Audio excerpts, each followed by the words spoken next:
Hello, this is Dread from Epic Builds.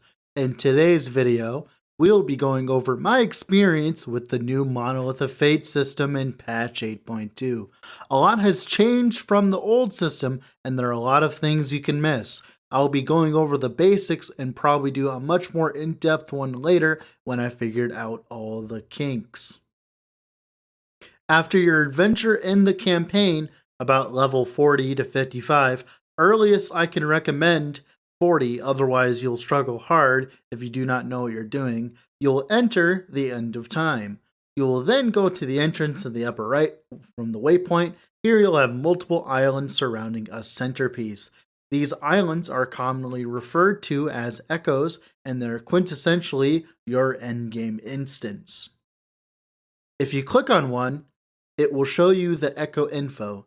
Enemy modifiers will stack per monolith, going from lasting 1 echo to lasting 7 to 8 echoes in empowered monoliths, depending on your distance away from the centerpiece.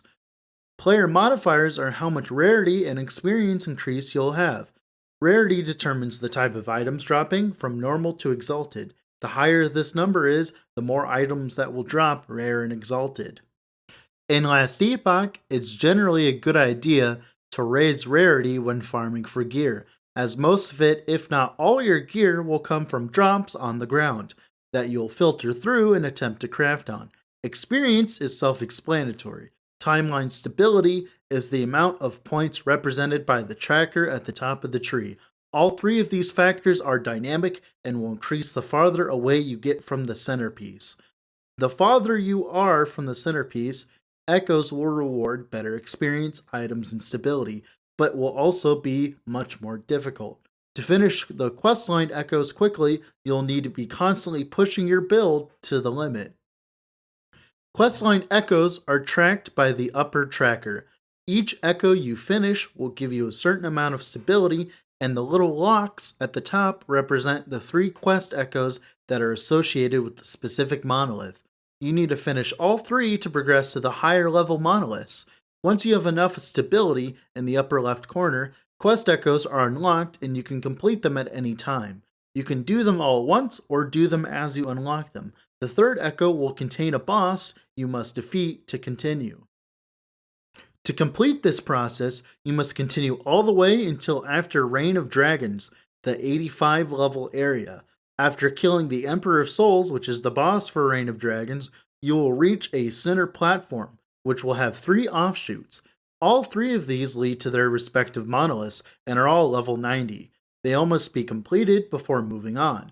Once you have completed all 3, you can move to the center circle and an animation will play.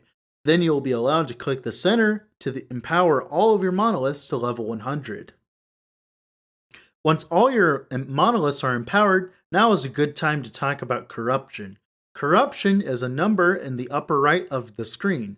You will not engage with corruption much in non-empowered monoliths, but once you get to empowered, corruption comes to the forefront.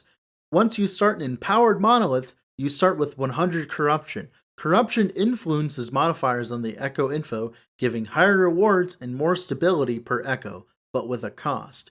At 100 corruption, monsters in the monolith get 50% more health and damage that is multiplicative with all other modifiers. Then it scales like this: 200 corruption, 95% more health and damage; 300 corruption, 132% more health and damage; and 400 corruption, 166% more health and damage. I do not know how much it scales after this, as I have not done research into that, but I believe it would become diminishing very quickly. Echo modifiers and their strength scale along with corruption. Now, how do we build/remove corruption? If you continue your journey through the monolith, you will encounter a node called Echo of a World. This contains the boss, Shade of Orobyss. Once you kill him, it resets your monolith echo web. You will keep stability, active echo mods, and your quest echo progression. You will have to start your physical web every time you kill Orobyss.